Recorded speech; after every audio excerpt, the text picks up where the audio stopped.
Chapter 57 ذکر حدیث زید بن عمرو بن نفیل اور ورقہ بن نوفل اور دونوں کے قصے میں رسول اللہ کے آثار۔ ہمیں خبر دی ابو الحسن علی بن احمد بن عبدان نے، ان کو موسیٰ بن عقبہ نے، وہ کہتے ہیں مجھے حدیث بیان کی سالم نے ابن عمر سے، وہ کہتے ہیں کہ رسول اللہ زید بن عمرو بن نفیل سے مقام بلدہ میں ملے تھے۔ یہ مکہ کے مغرب میں ایک وادی ہے۔ یہ رسول اللہ پر وحی کے نزول سے پہلے کی بات ہے۔ ان کے سامنے دسترخوان پیش کیا گیا تو زید نے اس دسترخوان سے کچھ کھانے سے انکار کر دیا تھا اور کہا تھا کہ بے شک ہم لوگ اس میں سے نہیں کھایا کرتے جو تم لوگ مکے والے ذبح کرتے ہو اپنے بتوں پر۔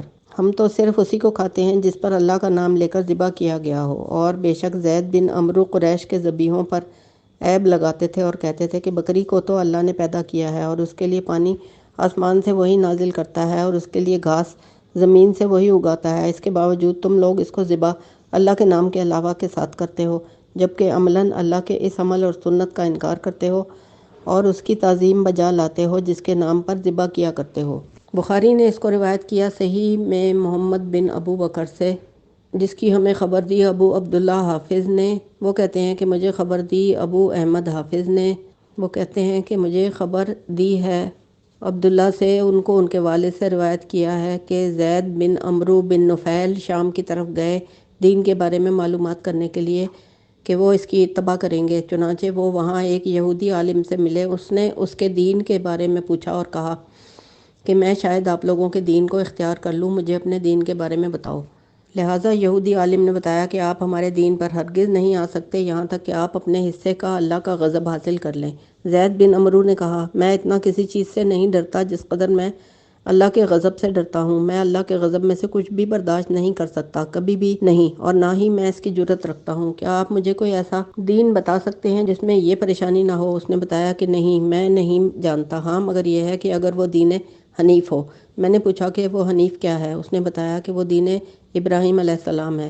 نہ وہ یہودی تھے نہ ہی نصرانی تھے، وہ نہیں عبادت کرتے تھے مگر اللہ کی۔ لہٰذا زید وہاں سے نکلے اور کسی نصرانی عالم کا پتہ پوچھا اور کہا کہ شاید میں تمہارا دین اختیار کر لوں، مجھے اپنے دین کے بارے میں بتاؤ۔ انہوں نے بتایا کہ آپ ہمارے دین پر نہیں چل سکتے حتیٰ کہ اپنے حصے کی اللہ کی لعنت آپ حاصل کر لیں گے۔ اس نے کہا کہ اللہ کی لعنت کچھ دیر بھی اٹھانے کی سخت نہیں رکھتا ہوں، نہ ہی مجھے اس کی طاقت ہے۔ مجھے کوئی ایسا دین بتائیں جس میں یہ پریشانی نہ ہو۔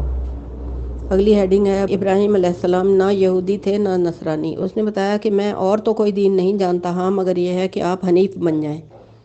اس نے پوچھا کہ وہ حنیف کیا ہے؟ اس نے بتایا کہ دین ابراہیم ہے، وہ نہ یہودی تھے نہ نصرانی تھے بلکہ وہ یکسو ہونے والے خالص مسلم تھے۔ چنانچہ یہ وہاں سے چلے آئے اور اس دین کے لیے راضی ہو گئے جو انہوں نے بتایا تھا اور اس سے متفق ہو گئے۔ اور ابراہیم علیہ السلام کی شان اور آن بان کے لیے جب وہاں سے نکلے تو اپنے دونوں ہاتھ اللہ کی طرف اٹھائے اور کہا میں آپ کو گواہ کرتا ہوں کہ میں آج سے دین ابراہیم پر ہوں۔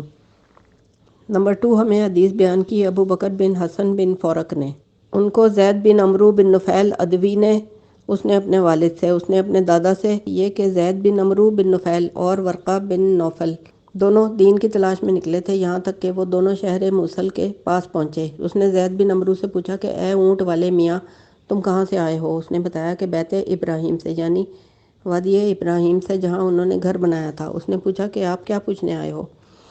انہوں نے بتایا کہ ہم دین کی تلاش میں نکلے ہیں۔ اس نے بتایا کہ آپ واپس چلے جائیں، قریب ہے کہ جس کی تلاش میں آپ پھر رہے ہیں ان قریب وہ تمہاری سرزمین پر ظاہر ہو جائے گا۔ اور ورقہ بن نوفل نصرانی بن گئے اور زید بن عمر کو نصرانیت پیش کی گئی مگر وہ موافق نہ آئی، چنانچہ وہ یہ کہتے ہوئے واپس آ گئے۔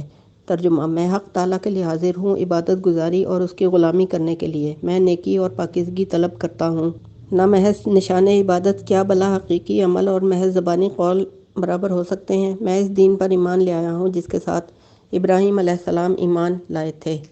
ترجمہ: اے اللہ، میری پیشانی تیرے آگے خاک آلود ہے اور جھکی ہوئی ہے، جہاں بھی آپ مجھے اطاعت و عبادت کی تکلیف دیں گے میں تکلیف قبول کروں گا۔ اور اس کے بعد وہ سجدے میں گر جاتے ہیں۔ کہتے ہیں کہ ان کے بیٹے آئے نبی کریم کے پاس اور کہنے لگے یا رسول اللہ، بے شک میرے والد ایسے ہی تھے جیسے آپ عقیدہ رکھتے ہیں اور جیسے آپ کو دین پہنچا ہے، لہٰذا ان کے لیے استغفار کیجیے۔ حضور نے فرمایا جی ہاں، بے شک وہ قیامت میں اکیلا ایک امت کے طور پر اٹھایا جائے گا۔ نمبر 3 ہمیں خبر دی عبداللہ حافظ نے، ان کو ابو العباس محمد بن یعقوب نے، ان کو اسامہ بن زید نے اس نے زید بن حارث سے، وہ کہتے ہیں کہ رسول اللہ میرے پیچھے پیچھے گئے تھے ایک تھان یعنی چڑھاوے گاہ کی طرف، تھانوں میں سے ہم لوگوں نے اس تھان کے لیے ایک بکری ذبح کی تھی اور ہم نے اس کو تندور میں رکھ دیا تھا۔ جب وہ پک گئی تو ہم نے اس کو نکالا اور اس کو ہم نے اپنے دسترخوان پر رکھ لیا۔ حضور آئے پیدل چلتے ہوئے، وہ گرمی کے ایام میں مکے سے میرے پیچھے پیچھے آئے تھے، حتیٰ کہ جب وہ وادی کے بالائی علاقے میں آئے تو آپ زید بن عمرو بن نفیل سے ملے۔ دونوں نے ایک دوسرے سے جاہلیت کے دستور کے مطابق سلام کیا۔ رسول اللہ نے اس سے پوچھا کہ کیا ہوا؟ میں دیکھ رہا ہوں کہ آپ کی قوم آپ سے ناراض ہے۔ اس نے بتایا کہ خبردار، اللہ کی قسم یہ بات ان کی طرف سے اس لیے نہیں کہ میں نے ان کے ساتھ کوئی برائی کی ہے، بلکہ اس لیے ہے کہ میں ان کو دلالت اور گمراہی پر سمجھاتا ہوں۔ میں اس دین کی تلاش میں نکلا یہاں تک کہ یثرب کے علماء یہود کے پاس گیا۔ میں نے ان کو اس طرح پایا کہ وہ اللہ کی عبادت کرتے تھے اور اللہ کے ساتھ تو شرک بھی کرتے تھے۔ میں نے سوچا کہ یہ دین نہیں ہے میں جس کی تلاش میں ہوں۔ اگلی ہیڈنگ بیت المقدس کے علماء۔ اس کے بعد میں نکلا اور بیت المقدس کے علماء یہود کے پاس پہنچا۔ میں نے ان کو ایسا ہی پایا کہ وہ بھی اللہ کی عبادت کرتے تھے اور شرک بھی کرتے تھے۔ میں نے سوچا کہ یہ وہ دین نہیں ہے میں جس کی تلاش میں ہوں۔ چنانچہ مجھے شام کے ملک کے ایک یہودی عالم نے بتایا کہ آپ جس دین کے بارے میں پوچھتے ہیں، میں کسی کو گمان نہیں کرتا کہ کوئی ایک اللہ کی عبادت کرتا ہو مگر ایک شخص ہے جزیرے میں۔ چنانچہ میں نکلا اور اس کے پاس پہنچا اور میں نے خبر دی جس کے لیے میں نکلا ہوں۔ اس نے بتایا کہ جن جن کو آپ نے دیکھا ہے وہ سب گمراہی میں ہیں۔ آپ اس دین کے بارے میں پوچھتے ہیں جو کہ اللہ کا دین ہے اور اس کے فرشتوں کا دین ہے۔ تحقیق آپ کی سرزمین پر ایک نبی پیدا ہو چکا ہے یا پیدا ہونے والا ہے، وہ اس دین کی طرف دعوت دیتا ہے، اس کی طرف آپ رجوع کیجئے اور اس کی تصدیق کیجئے اور اس کی اتباع کیجئے اور وہ جو کچھ لے کر آئے اس پر ایمان لے آئیے۔ ظاہر ہے کہ یہ ساری کہانی حضور کے اعلان نبوت سے پہلے کی بیان ہو رہی ہے۔ زید نے کہا کہ میں واپس لوٹ آیا اور اس کے بعد میں نے کسی شے کی آزمائش نہیں کی۔ اتنے میں حضور نے اپنی سواری کے اونٹ کو بٹھا دیا جس پر سوار تھے۔ اس کے بعد ہم لوگوں نے دسترخوان آپ کے آگے پیش کیا جس میں وہی بھنی ہوئی بکری تھی۔ زید بن عمرو نے پوچھا کہ یہ کیا ہے؟ ہم نے بتلایا کہ بکری ہے، اسے ہم نے اپنے تھان پر ذبح کیا تھا اور ایسے ایسے بات۔ اس نے کہا بے شک میں اس چیز کو نہیں کھاتا جو غیر اللہ کے لیے ذبح کی جائے۔ کہتے ہیں کہ زید بن عمرو بن نفیل رسول اللہ کی بعثت سے قبل، اعلان نبوت سے قبل فوت ہو گئے تھے۔ رسول اللہ نے فرمایا کہ وہ قیامت کے دن اکیلا پوری امت کے طور پر آئے گا۔ نمبر 4 ہمیں خبر دی ابو الحسن علی بن محمد مقری نے، اس نے اسامہ بن زید سے، اس نے اپنے والد زید بن حارثہ سے، وہ کہتے ہیں کہ رسول اللہ نکلے حتیٰ کہ جب وادی کے بالائی علاقے میں پہنچے تو ان کو زید بن عمرو بن نفیل ملے۔ نبی کریم نے ان سے کہا اے چچا کیا بات ہے؟ میں دیکھتا ہوں کہ آپ کی قوم آپ سے ناراض رہتی ہے۔ انہوں نے بتایا کہ خبردار، اللہ کی قسم یہ بات کسی ایسی وجہ سے نہیں جو میری طرف سے ان کے ساتھ کوئی زیادتی ہو، بلکہ اس لیے ہے کہ میں ان کو گمراہی پر سمجھاتا ہوں۔ میں اس دین کی تلاش میں نکلا تھا یہاں تک کہ میں ایک شیخ کے پاس پہنچا جو الجزیرہ میں رہتا تھا۔ اس کو آنے کی وجہ بتائی تھی۔ اس نے پوچھا تھا کہ تم کہاں سے آئے ہو؟ میں نے بتایا کہ اہل بیت اللہ سے ہوں، اہل شوق سے اور اہل قرظہ سے۔ اس نے کہا کہ تیرے شہر میں ایک نبی پیدا ہو چکا یا ہونے والا ہے، اس کا ستارہ طلوع ہو چکا ہے، تم واپس لوٹ جاؤ، اس کی تصدیق کرو اور اس کے ساتھ ایمان بھی لے آؤ۔ زید بن حارثہ نے بتایا کہ زید بن عمرو بن نفیل اسلام کے ظہور سے پہلے فوت ہو گیا۔ رسول اللہ نے فرمایا کہ وہ قیامت کے دن اکیلا ایک امت کے طور پر آئے گا۔ نمبر 5 ہمیں خبر دی ابو عبداللہ حافظ نے، ان کو محمد بن اسحاق بن یسار نے، وہ کہتے ہیں کہ سیدہ ختیجہ بنت خویلد نے ورقہ بن نوفل بن اسد سے ذکر کیا، وہ ان کے چچا کا بیٹا تھا اور نصرانی تھا۔ اس نے کسی کتب کی تحقیق اور جستجو کر رکھی تھی اور لوگوں کا علم جان رکھا تھا جو سیدہ ختیجہ کے لیے ان کے غلام میسرہ نے راہب کا قول ذکر کیا تھا، اور جو کچھ میسرہ نے خود دیکھا تھا کہ 2 فرشتے حضور پر سایہ کر رہے تھے۔ اگلی ہیڈنگ ورقہ بن نوفل نے کہا محمد اس امت کا نبی ہوگا۔ ورقہ نے کہا کہ اگر یہ سچ ہے اے ختیجہ تو محمد اس امت کا نبی ہوگا۔ میں سمجھتا ہوں کہ اس امت کا نبی ہونے والا ہے جس کا انتظار ہے، یہی اس کا زمانہ ہے، یا جیسے بھی اس نے کہا۔ چنانچہ ورقہ بن نوفل معاملے کو اور ڈھیل دینے لگا اور کہنے لگا کہ آخر کب تک؟ اور ورقہ اشعار کہتا تھا اس کے بارے میں جو لوگ جو کچھ کہتے تھے نبی کی آمد کے بارے میں، اور وہ ختیجہ کی خبر کو بھی بہت تاخیر پر محمول کرتا رہتا تھا اور شک میں رکھتا تھا جو کچھ ختیجہ کہتی تھی۔ چیپٹر 58 ابواب مبعث رسول اللہ صلی اللہ علیہ وآلہ وسلم، وہ وقت جس میں حضرت محمد نبی لکھ دیے گئے تھے۔ ہمیں خبر دی ابو بکر احمد بن حسن قاضی نے، ان کو ابراہیم بن تہمان نے بدیل بن میسرہ سے، اس نے عبداللہ بن شفیق سے، اس نے میسرہ الفجر سے، وہ کہتے ہیں کہ میں نے کہا یا رسول اللہ آپ کب سے نبی تھے؟ حضور نے فرمایا اس وقت سے جب آدم روح اور جسم کے درمیان تھے۔ اور معاذ کی روایت میں ہے کہ انہوں نے کہا کہ میں نے رسول اللہ سے سوال کیا تھا کہ آپ کب سے نبی لکھے گئے تھے؟ آپ نے فرمایا کہ میں اس وقت سے لکھ دیا گیا تھا کہ آدم ابھی تک روح اور جسم کے درمیان تھا، یعنی ابھی تک ان کی روح جسم سے نہیں جوڑی گئی تھی۔ نمبر 2، ہمیں خبر دی علی بن احمد بن عبدان نے، اس نے ابو سلمہ سے، اس نے ابو ہریرہ سے، وہ کہتے ہیں کہ رسول اللہ سے پوچھا گیا تھا کہ نبوت آپ کے لیے کب سے ثابت ہوئی تھی؟ آپ نے فرمایا کہ آدم کی تخلیق اور اس میں روح کے پھونکے جانے کے درمیان۔ اگلی ہیڈنگ، میں اپنے باپ حضرت ابراہیم علیہ السلام کی دعا ہوں۔ نمبر 3، ہمیں خبر دی ابو عبداللہ حافظ نے، ان کو عبدالعلیٰ بن ہلال سے، اس نے ارباز بن ساریہ صاحب رسول اللہ سے، وہ کہتے ہیں کہ میں نے رسول اللہ سے سنا، فرماتے تھے بے شک میں اللہ کا بندہ تھا اور خاتم النبیین تھا، حالانکہ میرے والد اپنے گل گارے یعنی خمیر اور گارے میں تھے۔ میں ابھی تمہیں اس بارے میں بتاتا ہوں۔ میں اپنے باپ ابراہیم کی دعا اور عیسیٰ علیہ السلام کی بشارت ہوں اور اپنی امی کا خواب ہوں جو اس نے دیکھا تھا، اور اسی طرح دیگر انبیاء کی مائیں بھی دیکھتی تھیں، اور رسول اللہ کی امی نے دیکھا تھا جب انہوں نے حضور کو جنم دیا تھا، ایک روشنی دیکھی تھی جس نے شام کے محلات کو روشن کر دیا تھا۔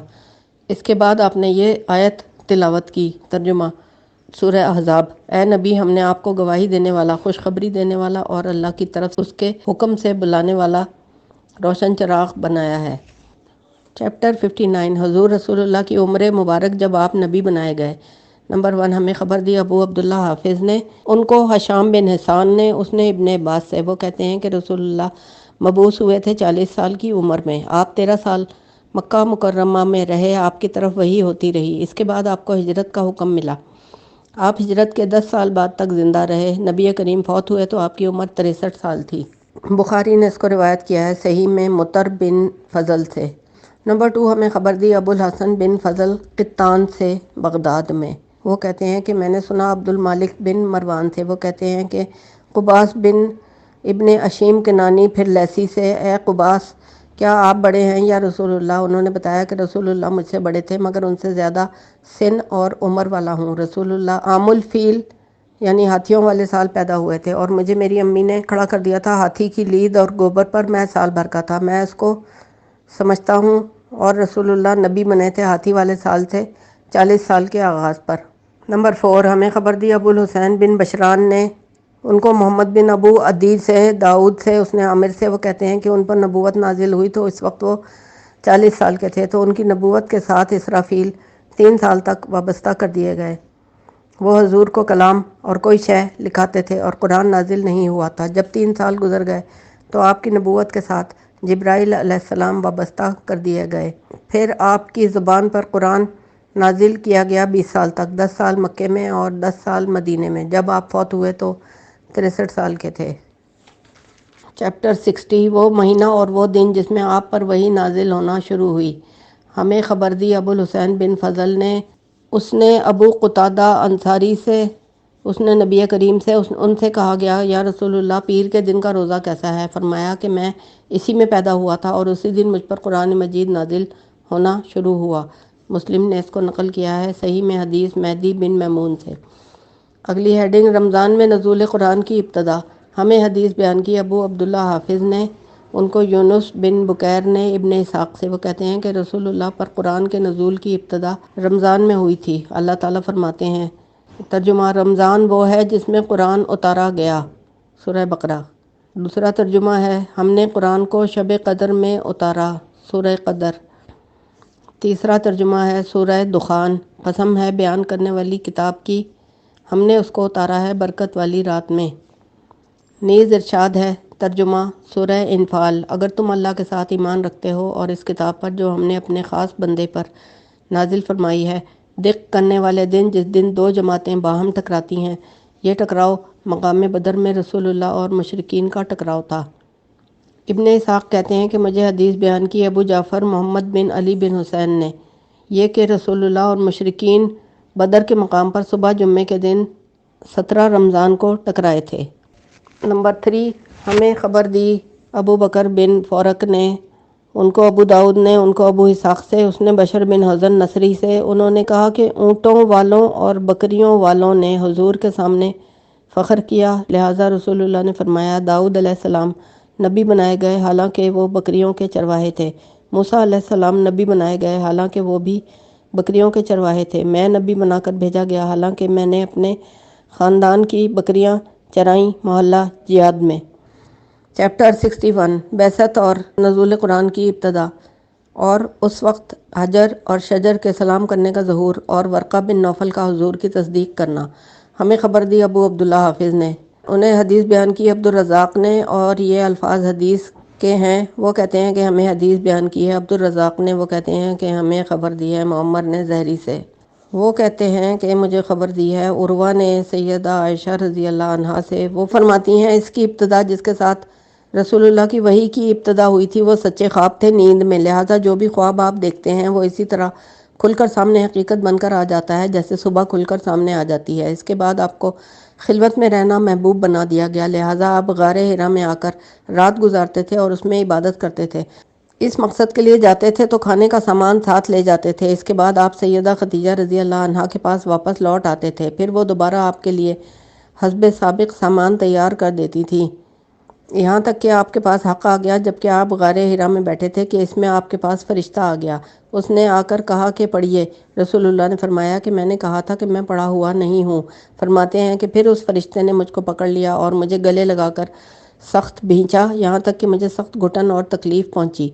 اگلی ہیڈنگ ہے قرآن کی سب سے پہلی آیت۔ اس کے بعد اس نے مجھے چھوڑ دیا اور کہا کہ آپ پڑھیے، میں نے دوبارہ وہی جواب دیا کہ میں پڑھا ہوا نہیں ہوں، اس نے دوبارہ مجھے پکڑ کر دبایا حتیٰ کہ مجھے سخت تکلیف ہوئی، اس کے بعد اس نے مجھے چھوڑ دیا، پھر کہا کہ آپ پڑھیے، میں نے وہی جواب دیا کہ پڑھا ہوا نہیں ہوں، پھر اس نے تیسری بار مجھے پکڑ کر دبایا حتیٰ کہ مجھے شدید تکلیف ہوئی، پھر اس نے مجھے چھوڑ دیا اور کہا کہ اقرأ بسم ربک الذی خلق، پڑھیے اپنے رب کے نام کے ساتھ جس نے تجھے پیدا کیا۔ یہ 5 آیات فرشتے نے پڑھائیں معلم یعلم تک۔ آپ اسی وحی کے ساتھ سیدہ خدیجہ کے پاس واپس آئے حالانکہ آپ کے دل کی حالت کانپ رہی تھی۔ آپ نے سیدہ خدیجہ کے پاس آتے ہی فرمایا زمیلونی زمیلونی، مجھے کمبل اڑاؤ، مجھے کمبل اڑاؤ۔ انہوں نے آپ کو کمبل اڑا دیا یہاں تک کہ ان سے ان کا ڈر ختم ہو گیا۔ آپ نے فرمایا خدیجہ مجھے کیا ہو گیا، یہ کہہ کر سیدہ خدیجہ کو ساری آپ بیتی کی خبر سنائی اور کہا کہ مجھے اپنی جان کا خطرہ ہو رہا ہے۔ سیدہ خدیجہ نے آپ سے کہا نہیں، ہرگز نہیں، آپ کو کوئی خطرہ نہیں ہے، آپ خوش ہو جائیے، اللہ کی قسم اللہ آپ کو کبھی رسوا نہیں کرے گا، بے شک آپ صلہ رحمی کرتے ہیں، سچ بولتے ہیں، معذوروں مجبوروں کے بوجھ اٹھاتے ہیں، کمزوروں کو کھلاتے ہیں اور حق مواقع پر اعانت کرتے ہیں۔ اس کے بعد سیدہ خدیجہ آپ کو ورقہ بن نوفل کے پاس لے گئیں۔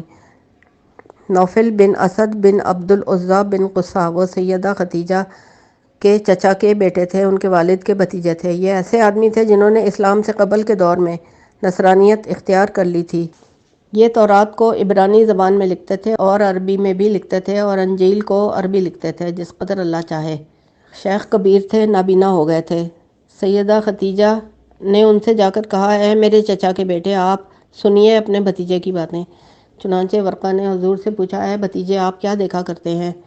حضور نے اس کو خبر دی جو کچھ انہوں نے دیکھا تھا۔ ورقہ بن نوفل نے کہا کہ وہ ناموس ہے، صاحب سر اور صاحب راز ہے جو موسیٰ علیہ السلام پر نازل ہوتا رہا۔ اے کاش کہ میں اس وقت جوان ہوتا یا میں اس وقت زندہ ہوتا جب آپ کو آپ کی قوم نکال دے گی۔ رسول اللہ نے پوچھا کیا وہ مجھے نکال دیں گے؟ ورقہ نے کہا کہ جی ہاں، جو چیز آپ لے کر آ رہے ہیں، جو بھی لایا اس سے دشمنی کی گئی، اگر تیرا دور مجھے پا لیتا تو میں تیری زبردست مدد کرتا۔ اس کے بعد ورقہ زیادہ دیر نہ رہے، بس انتقال کر گئے۔ اس کو مسلم نے روایت کیا ہے صحیح میں محمد بن رافع سے۔ نمبر 2 ہمیں خبر دی ابو عبداللہ حافظ نے، وہ کہتے ہیں کہ مجھے خبر دی عروہ نے سیدہ عائشہ رضی اللہ عنہا سے، وہ فرماتی ہیں کہ پہلی چیز جس کے ساتھ رسول اللہ کی وحی کی ابتدا ہوئی وہ رویائے صادقہ یعنی سچے خواب تھے۔ اگلی ہیڈنگ ہے فطرت وحی کا زمانہ۔ راوی نے حدیث ذکر کی ہے اس کے مفہوم میں اور اس کے آخر میں یہ اضافہ کیا ہے کہ اور وحی رک گئی تھی یہاں تک کہ رسول اللہ مغموم ہو گئے تھے۔ ہمیں جو خبر پہنچی ہے اس کے مطابق جس سے بارہا آپ اس قدر دل برداشتہ ہوئے کہ قریب تھا کہ آپ پہاڑوں کی چوٹیوں سے گر جاتے، جب کسی پہاڑ کی چوٹی پر چڑھتے اپنے گرانے کے لیے تو جبرائیل علیہ السلام آپ کے سامنے ظاہر ہو جاتے اور کہتے، اے محمد، بے شک آپ اللہ کے رسول ہیں۔ تو اس بات سے آپ کا غصہ تھم جاتا اور آپ کا دل قرار پکڑ جاتا اور آپ واپس آ جاتے۔ پھر جب اگلی صبح تک وہی پھر رک جاتی تو آپ پھر کسی پہاڑ کی چوٹی پر جا پہنچتے، پھر جبرائیل علیہ السلام آپ کے سامنے آ کر اس کی مثل بات کہا کرتے۔ نمبر 3، ہمیں خبر دی ابو عبداللہ حافظ نے، وہ کہتے ہیں کہ میں نے سنا رسول اللہ سے آپ وحی کا سلسلہ رک جانے کی بابت بیان فرماتے تھے، اور آپ نے دوران گفتگو فرمایا کہ میں پیدل چل رہا تھا کہ یکایک میں نے ایک آواز سنی آسمان سے۔ میں نے اپنا سر اٹھا کر دیکھا تو مجھے وہ فرشتہ بیٹھا ہوا نظر آیا جو غار حرا میں آیا تھا۔ وہ آسمان اور زمین کے درمیان کرسی پر بیٹھا ہوا تھا۔ میں اس کو دیکھ کر ڈر گیا اور اس کے رعب سے کانپ گیا۔ میں واپس آیا اور آ کر کہا کہ مجھے کمبل اڑا دو، مجھے کمبل اڑا دو۔ انہوں نے مجھے کپڑے اڑا دیے۔ پھر اللہ تعالیٰ نے آیت نازل فرمائی، اے کپڑے اوڑھنے والے پیغمبر، اٹھیے اور لوگوں کو ڈرائیے اور اپنے رب کی بڑائی بیان کیجیے اور اپنے لباس کو پاک رکھیے اور بتوں کی نجاست سے دور رہیے۔ سورہ مدثر۔ یہ حکم نماز سے فرض ہونے سے قبل کا ہے۔ مسلم نے اس کو روایت کیا ہے صحیح میں محمد بن رافع سے۔ ہمیں خبر دی ابو الحسن علی بن احمد بن عبدان نے، ان کو خبر دی محمد بن نعمان بن بشیر انصاری نے، وہ دمشق میں رہتے تھے۔ انہوں نے ان کو خبر دی یہ کہ فرشتہ آیا رسول اللہ کے پاس اور کہا کہ آپ پڑھیے۔ فرماتے ہیں کہ میں تو پڑھا ہوا نہیں ہوں۔ پھر اس سے دوبارہ کہا، پھر اس نے مجھے چھوڑ دیا اور کہا کہ پڑھیے۔ میں نے کہا کہ میں پڑھا ہوا نہیں ہوں۔ پھر اس نے اس بات کا اعادہ کیا، پھر مجھے چھوڑ دیا، پھر مجھ سے کہا پڑھیے، رب کے نام کے ساتھ جس نے پیدا کیا ہے انسان کو خون کی پھٹکی سے۔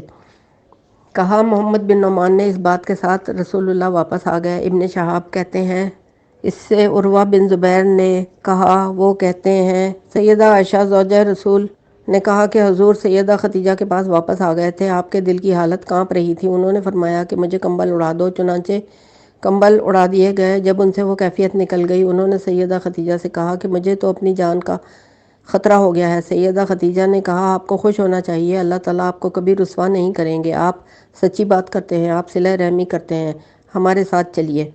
اگلی ہیڈنگ، ورقہ بن نوفل کا مدد کرنے کا وعدہ۔ چنانچہ سیدہ خدیجہ رضی اللہ عنہا آپ کو ورقہ بن نوفل کے پاس لے گئیں۔ وہ ایسے آدمی تھے جنہوں نے نصرانیت اختیار کر رکھی تھی، نابینا تھے، وہ انجیل کو عربی میں پڑھتے تھے۔ سیدہ خدیجہ نے ان سے کہا، اے میرے چچا کے بیٹے، آپ سنیے اپنے بھتیجے سے۔ ورقہ بن نوفل نے آپ سے پوچھا، آپ کیا دیکھتے ہیں؟ رسول اللہ نے ان کو خبر دی اور ورقہ نے رسول اللہ سے کہا، یہ وہ ناموس ہے جس کو اللہ نے موسیٰ علیہ السلام پر اتارا تھا۔ اے کاش میں اس وقت موجود ہوتا جب آپ کو آپ کی قوم نکال دے گی۔ رسول اللہ نے کہا، وہ واقعی مجھے نکال دیں گے؟ اس نے بتایا کہ جو بھی آدمی وہ چیز لایا جو آپ لائے ہیں، اس کے ساتھ عداوت کی گئی، اور اگر تیرے ایام نے مجھے پا لیا تو میں تیری قوی مدد کروں گا۔ ابن شہاب کہتے ہیں کہ میں نے سنا ابو سلمہ بن عبد الرحمن سے، ان کو خبر دی جابر بن عبداللہ انصاری نے کہ انہوں نے سنا رسول اللہ فرماتے تھے کہ اس کے بعد وحی مجھ سے رک گئی، میں پیدل چل رہا تھا، اچانک میں نے آسمان سے ایک آواز سنی، میں نے نگاہ اٹھا کر آسمان کی طرف دیکھا، کیا دیکھتا ہوں کہ وہی فرشتہ جو غار حرا میں میرے پاس آیا تھا، وہی آسمان و زمین کے درمیان کرسی پر بیٹھا ہوا ہے۔ میں اس کو دیکھ کر گھبرا گیا، چنانچہ اس سے ڈر کر میں زمین پر جھک گیا۔ پھر میں اپنے گھر میں آیا، میں نے ان سے کہا، مجھے کپڑے اڑاؤ، مجھے کپڑے اڑاؤ۔ اللہ تعالیٰ نے یہ آیت نازل فرمائی، اے کپڑے اوڑھنے والے پیغمبر، اٹھیے اور لوگوں کو ڈرائیے اور اپنے رب کی بڑائی بیان کیجیے اور اپنے لباس کو پاک رکھیے اور بتوں کی نجاست سے دور رہیے۔ ابو سلمہ کہتے ہیں اس کے بعد وحی آئی اور مسلسل شروع ہو گئی۔ اس کو بخاری نے روایت کیا ہے معمر سے، اس نے زہری سے، اور اس کے آخر میں اس نے یہ اضافہ کیا کہ پھر ورقہ زیادہ دیر نہیں ٹھہرے بلکہ فوت ہو گئے۔ ہمیں خبر دی ابو الحسین بن فضل قطان نے، ان کو حدیث بیان کی اسماعیل بن ابراہیم بن عقبہ نے اپنے چچا موسیٰ بن عقبہ سے، وہ کہتے ہیں کہ بے شک اللہ نے محمد کو مبعوث فرمایا تعمیر کعبہ سے 15ویں سال۔ ابن شہاب کہتے ہیں کہ مجھے حدیث بیان کی عروہ بن زبیر نے سیدہ عائشہ زوجہ رسول سے، وہ فرماتی ہیں کہ رسول اللہ جب فوت ہوئے تو وہ 63 سال کے تھے۔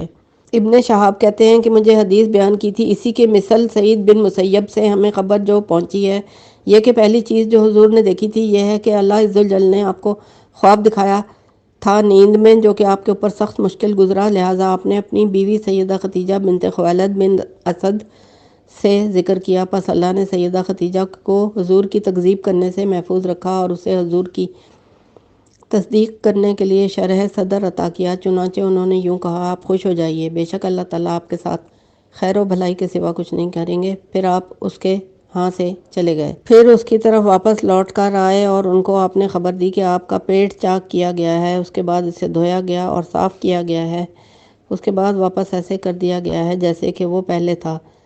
سیدہ خدیجہ نے کہا، اللہ کی قسم اس میں خیر ہے، آپ خوش ہو جائیے۔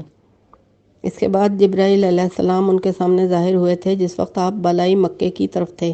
جبرائیل علیہ السلام نے آپ کو ایک ٹھکانے پر بٹھایا، عزت کے ساتھ عمدہ جگہ۔ نبی کریم فرمایا کرتے تھے کہ انہوں نے مجھے ایک ایسے بچھونے پر بٹھایا جو کہ خوبصورت قالین کی مثل تھا، اس میں یاقوت اور موتی جڑے ہوئے تھے، اور جبرائیل علیہ السلام نے حضور کو اللہ کا رسول بننے کی بشارت دی، یہاں تک کہ نبی کریم مطمئن ہو گئے۔ پھر جبرائیل علیہ السلام نے آپ سے کہا کہ پڑھیے۔ آپ نے فرمایا کہ میں کیسے پڑھوں؟ جبرائیل علیہ السلام نے کہا کہ پڑھیے، اقرأ بسم ربک الذی خلق والی آیات ہیں سورہ علق۔ اور کچھ لوگوں کا گمان ہے کہ یا ایھا المدثر نازل ہوئی سورہ مدثر کا اول حصہ آپ کے اوپر۔ ابن شہاب کہتے ہیں کہ سیدہ خدیجہ پہلی خاتون ہیں جو اللہ پر ایمان لائی اور رسول اللہ کی تصدیق کی نماز کے فرض ہونے سے قبل۔ ابن شہاب کہتے ہیں کہ رسول اللہ نے اپنے رب کی رسالت کو قبول کیا، اس کتاب کی اتباع کی جو جبرائیل علیہ السلام آپ کے پاس لے کر آئے تھے اللہ کی طرف سے۔ جب انہوں نے اس چیز کو قبول کر لیا جو ساتھ جبرائیل علیہ السلام اللہ کی طرف سے لائے تھے، تو آپ اپنے گھر کی طرف لوٹ کر آئے، تو آپ جس درخت یا پتھر کے ساتھ گزرتے تھے وہ ان کو سلام کرتا تھا۔ چنانچہ آپ خوشی خوشی گھر واپس آئے، یقین کے ساتھ کہ انہوں نے ایک امر عظیم دیکھا ہے۔ جب سیدہ خدیجہ کے پاس گئے اور فرمانے لگے کہ میں تمہیں جو بتایا کرتا تھا کہ میں کسی کو خواب میں دیکھتا ہوں، وہ جبرائیل علیہ السلام تھے، وہ میرے سامنے آ گئے ہیں، میرے رب نے اس کو میری طرف بھیج دیا ہے۔ اور سیدہ خدیجہ کو وہ ساری بات بتائی جو وہ لے کر آپ کے پاس آئے تھے، اور وہ بھی اسے بتایا جو آپ نے سنا تھا۔ حضرت خدیجہ رضی اللہ عنہا نے کہا کہ آپ خوش ہو جائیے، اللہ کی قسم اللہ تعالیٰ آپ کے ساتھ بھلائی کرے گا، آپ اس حق کو قبول کر لیجئے جو آپ کے پاس آیا ہے اللہ کی طرف سے، وہ حق ہے، اور آپ خوش ہو جائیے، آپ اللہ کے رسول برحق ہیں۔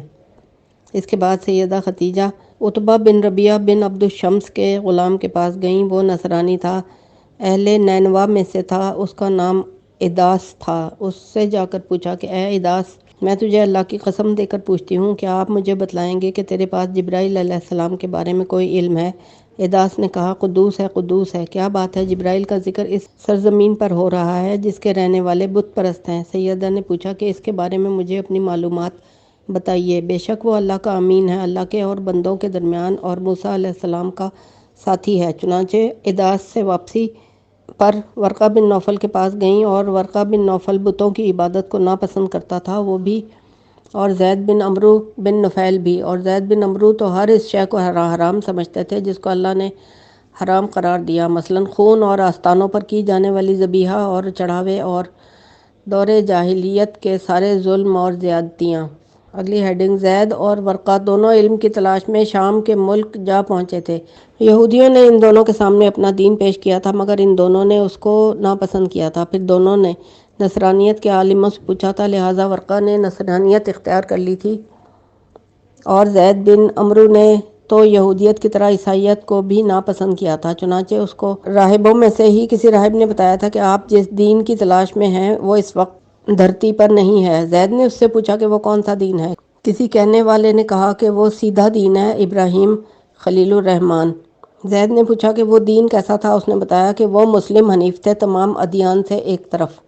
جب ان کے سامنے دین ابراہیم بیان کیا گیا تو زید نے کہا تھا، میں دین ابراہیم پر ہوں، اور میں کعبے کی طرف سجدہ کروں گا جس کو ابراہیم نے بنایا تھا۔ چنانچہ وہ جاہلیت میں ہی کعبے کی طرف سجدہ کرتا تھا۔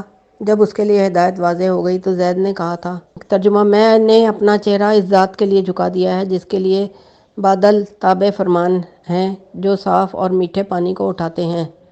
اس کے بعد زید بن عمرو فوت ہو گیا تھا، اور ورقہ اس کے بعد بھی موجود تھا، جیسے گمان کرتے ہیں کہ 2 سال تک۔ چنانچہ ورقہ بن نوفل نے زید بن عمرو پر روتے ہوئے مرثیہ کہا تھا، تو ہدایت پا گیا اور انعام پا گیا ہے اے زید بن عمرو، اور حقیقت آگ کے گرم تندور جہنم سے تو بچ گیا ہے بسبب رب کا دین اختیار کرنے کے، وہ رب جس کی مثال کوئی نہیں ہے، اور بسبب تیرے، تم کہتے جب خوفناک زمین سے گزرتے، الہ اور مشکل کشا کے نام کے ساتھ پناہ لیتا ہوں، اور صبح سفر کرتے ہوئے اور آپ جب کسی بھی عبادت کی جگہ نماز ادا کرتے تو دعا کرتے تھے کہ اے معبود مشکل کشا، مجھ پر میرے دشمنوں کو غالب نہ کرنا۔ جب سیدہ خدیجہ نے ورقہ بن نوفل کے سامنے وصف بیان کی، محمد علیہ السلام کی شان کی، جب اس کے پاس آپ آئی تھی اور اس کا ذکر کیا جو جبرائیل علیہ السلام کی طرف سے رسول اللہ کے پاس ہوا، تو ورقہ نے اس سے کہا تھا، اے میری بھتیجی، میں نہیں جانتا کہ آپ کے شوہر ہی نبی ہوں، اہل کتاب جس کا انتظار کر رہے ہیں، جس کو وہ اپنے ہاں تورات اور انجیل میں لکھا ہوا پاتے ہیں، اور میں اللہ کی قسم کھا کر کہتا ہوں اگر یہ وہی ہوئے پھر اس کی دعوت غالب ہوگی، اور میں زندہ ہوا تو میں اللہ کے رسول کی اطاعت میں اور اس کی تائید میں اور صبر و نصرت میں ضرور کوشش کروں گا۔ مگر اس کے بعد ورقہ فوت ہو گئے تھے۔ تحقیق ذکر کیا ہے عبد الاسود سے، اس نے عروہ بن زبیر سے، پس جبرائیل علیہ السلام نے پانی کا ایک چشمہ جاری کر دیا تھا، لہٰذا جبرائیل علیہ السلام نے وضو کیا اور محمد اس کی طرف دیکھتے رہے۔ اس نے منہ دھویا اور دونوں ہاتھ دھوئے کونیوں سمیت، اور اپنے سر کا مسح کیا اور ٹخنوں سمیت اپنے دونوں پیر دھوئے۔ اس کے بعد اپنی شرمگاہ کی جگہ چھینٹے دیے اور اس نے بیت اللہ کی طرف منہ کر کے 2 سجدے کیے یا 2 رکعتیں پڑھیں۔ پھر محمد نے ویسے کیا جیسے جبرائیل علیہ السلام نے کیا تھا اور حضور نے اس کو دیکھا تھا۔ ہمیں خبر دی ابو الحسن بن فضل نے، اس نے عروہ سے، مگر بے شک اس نے ورقہ کے شعروں میں سے صرف پہلے 2 شعر ذکر کیے ہیں، اور وہ بھی ذکر نہیں کیا جو زہری نے سیدہ خدیجہ کے اسلام کے بارے میں ذکر کیا ہے، اور وہ جو اس میں ذکر ہوا ہے حضور کے پیٹ چاک کرنے کے بارے میں، احتمال ہے کہ یہ ان سے حکایت ہو، اس لیے کہ یہ ان کے بچپن میں ہوا تھا، اور احتمال ہے کہ ایک بار اور شرح صدر کیا گیا ہو، پھر تیسری بار اس وقت جب آپ آسمانوں پر معراج کے لیے لے جائے گئے تھے۔ ہمیں خبر دی ابو عبداللہ حافظ نے، ان کو عبد الملک بن عبداللہ بن ابو سفیان بن علا بن جاریہ ثقفی نے، یہ بعض اہل علم سے بہت حدیث حفظ کرنے والے تھے، یہ کہ رسول اللہ کو اللہ نے جب عزت بخشنے کا ارادہ کیا تو اس کی ابتدا یہاں سے ہوئی کہ آپ جس درخت یا پتھر کے پاس سے گزرتے تھے تو وہ آپ کو سلام کرتا اور آپ سلام کو سن لیتے، پلٹ کر جب آپ اس کو دیکھتے تو پیچھے اور دائیں بائیں آپ کو کوئی بھی نظر نہ آتا، محض درخت ہی نظر آتا یا آپ کے ارد گرد پتھر ہوتے تھے۔ یہ سلام نبوت ہو گیا تھا، السلام علیکہ یا رسول اللہ۔ اگلی ہیڈنگ، حضور ہر سال 1 ماہ غار حرا کی طرف نکل جاتے تھے اور اس میں جا کر عبادت کرتے تھے۔ اسلام سے قبل دور جاہلیت میں قریش کا طریقہ عبادت یہ تھا کہ جو بھی مسکین آتا اس کو کھانا کھلایا جاتا، جب وہ واپس لوٹتے اس کی مجاورت سے اور اپنی حاجت پوری کرنے سے تو وہ اپنے گھر میں جانے سے قبل کعبے کا طواف کرتے تھے، یہاں تک کہ جب وہ مہینہ آیا اللہ نے جس سال میں آپ کو رسالت سے سرفراز کرنا تھا، یہ ماہ رمضان تھا، چنانچہ رسول اللہ حسب معمول گھر سے نکلے حرا میں رہنے کے لیے۔ آپ اس مرتبہ اپنے اہل کے ساتھ نکلے تھے، پھر وہ رات بھی آ گئی جس رات اللہ نے آپ کو اپنی رسالت کے ساتھ عزت بخشی اور بندوں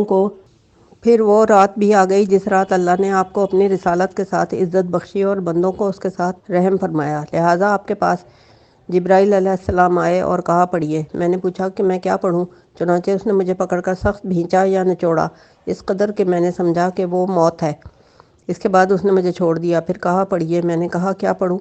پھر اس نے مجھے دوبارہ پہلے کی طرح دبایا، پھر چھوڑ کر کہا کہ پڑھیے۔ میں نے کہا میں کیا پڑھوں؟ میں نے نہ کہی یہ بات مگر بطور التجا کرنے کے، اس ڈر کے مارے کہ کہیں وہ پھر نہ مجھے دبائے جیسے پہلے دبایا تھا۔ اب اس نے کہا پڑھیے، اقرأ بسم ربک الذی خلق، خلق الانسان من علق، اقرأ وربک الاکرم الذی علم بالقلم، علم الانسان ما لم یعلم، سورہ علق۔ پھر وہ ویسا کرنے سے رک گئے اور وہ مجھ سے ہٹ کر چلے گئے اور میں اپنی نیند سے ہڑبڑا کر گھبرا کر اٹھ بیٹھا۔ اس کے بعد گویا کہ میرے دل میں کسی کتاب یا تحریر کی تصویر بنا دی گئی، اور اس کے بعد اللہ کی مخلوق میں سے کوئی ایک بھی میری طرف مقبوض اور ناپسندیدہ نہ رہا۔ کسی شاعر یا مجنون سے میں ان کی طرف نظر اٹھا کر دیکھنے کی طاقت بھی نہیں رکھتا تھا، مطلب یہ ہے کہ مجھے ان لوگوں سے نفرت ہو گئی۔ میں نے کہا دل میں کہ میں شاعر یا مجنون سے دور دور رہوں گا۔ پھر میں نے سوچا کہ قریش میرے بارے میں ہمیشہ یہ بات بیان نہیں کریں، لہٰذا میں کسی پہاڑ کی چٹان پر چڑھ جاؤں اور اپنے آپ کو اوپر سے گرا دوں گا، اور میں ضرور خود کو قتل کر کے اس بات سے چھٹکارا پا لوں گا۔ چنانچہ میں اسی ارادے سے نکلا، اس ارادے کے سوا کوئی ارادہ نہیں تھا۔ اچانک میں نے آواز سنی کہ کوئی منادی کرنے والا منادی کر رہا ہے آسمان سے، وہ کہہ رہا ہے کہ اے محمد، آپ اللہ کے رسول ہیں اور میں جبرائیل ہوں۔ چنانچہ میں نے سر اٹھا کر آسمان کی طرف دیکھا تو کیا دیکھتا ہوں کہ جبرائیل علیہ السلام ایک آدمی کی شکل میں دونوں قدموں کو ملائے آسمان کے کنارے پر سامنے ہیں، اور وہ کہہ رہے ہیں، اے محمد، آپ رسول اللہ ہیں اور میں جبرائیل ہوں۔ میں اوپر کو اسی طرف دیکھنے لگ گیا۔ چنانچہ اس منظر نے مجھے میرے ارادے سے اور ویسا کرنے سے مصروف کر دیا۔ چنانچہ میں رک گیا اور مجھ میں اس وقت یہ قدرت نہ رہی کہ میں وہاں سے ایک قدم بھی ہل سکوں، نہ آگے نہ پیچھے، اور نہ ہی میں آسمان کے افق سے اپنے چہرے کو پھیر سکتا تھا۔ ہاں، بس اسی کو میں دیکھتا رہ گیا، اسی افق پر، اور وہیں کھڑے کا کھڑا رہ گیا۔ نہ میں آگے ہو سکتا تھا نہ پیچھے، حتیٰ کہ ختیجہ نے میری تلاش میں نمائندے بھیج دیے، یہاں تک کہ وہ مکے میں پھیل گئے اور واپس بھی آ گئے، مگر میں اسی حالت پر کھڑا رہ گیا، یہاں تک کہ قریب تھا کہ دن ڈھل جاتا۔ پھر وہ مجھ سے واپس چلے گئے، میں بھی لوٹ کر واپس اپنے گھر آ گیا۔ میں ختیجہ کے پاس آیا، میں اس کے پہلو کے ساتھ مل کر بیٹھ گیا۔ وہ کہنے لگی، اے ابو القاسم، آپ کہاں تھے؟ اللہ کی قسم، میں نے تو آپ کی تلاش میں اپنے نمائندے بھیج دیے تھے، وہ مکہ گھوم کر آ گئے۔ میں نے اسے بتایا کہ دوری ہے شاعر یا مجنون کے لیے۔ کہنے لگی، میں آپ کو اللہ کی پناہ میں دیتی ہوں اس سے، اے ابو القاسم، اللہ تعالیٰ آپ کے ساتھ کوئی رسوائی نہ کریں گے، اس حالت کے ہوتے ہوئے جو میں جانتی ہوں۔ آپ کی بات کرنے، سچ گوئی عظیم، آپ کی امانت داری، آپ کا حسن اخلاق، آپ کی صلہ رحمی، یہ کیا کیفیت ہو رہی ہے آپ کی؟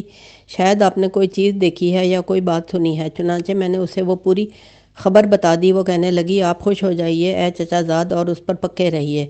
بس قسم ہے اس ذات کی جس کی قسم کھائی جاتی ہے، میں امید کرتی ہوں کہ آپ اس امت کے نبی ہوں گے۔ پھر وہ اٹھی اور اپنے کپڑے سمیٹے، پھر ورقہ بن نوفل کے پاس چلی گئی۔ وہ اس کے چچا کے بیٹے تھے، تحقیق اس نے کتاب پڑھ رکھی تھی اور نصرانیت اختیار کر لی تھی اور تورات اور انجیل سن رکھی تھی۔ سیدہ ختیجہ نے جا کر اس کو یہ خبر سنائی اور پورا واقعہ بتایا جو رسول اللہ نے ختیجہ کو بتایا تھا کہ انہوں نے یہ دیکھا ہے اور یہ سنا ہے۔ ورقہ بن نوفل نے سنتے ہی کہا، قدوس قدوس، پاک ہے، انتہائی پاکیزہ ہے، قسم ہے جس کے قبضے میں ورقہ کی جان ہے۔ البتہ اگر تم نے مجھ سے سچ سچ کہا ہے اے ختیجہ، تو بے شک وہ اس امت کا نبی ہے، اور بے شک اس کے پاس وہ ناموس اکبر آتا ہے جو موسیٰ علیہ السلام کے پاس آیا کرتا تھا۔ ختیجہ، آپ اسے کہیے کہ وہ ثابت قدم رہے۔ اس کے بعد وہ رسول اللہ کے پاس واپس لوٹ آئیں اور ان کو آ کر خبر دی جو بات ورقہ نے ان سے کہی تھی۔ لہٰذا اس عمل نے حضور پر اس کیفیت کو آسان کر دیا جو آپ کو فکر لاحق ہو گئی تھی جبرائیل علیہ السلام کو دیکھنے سے۔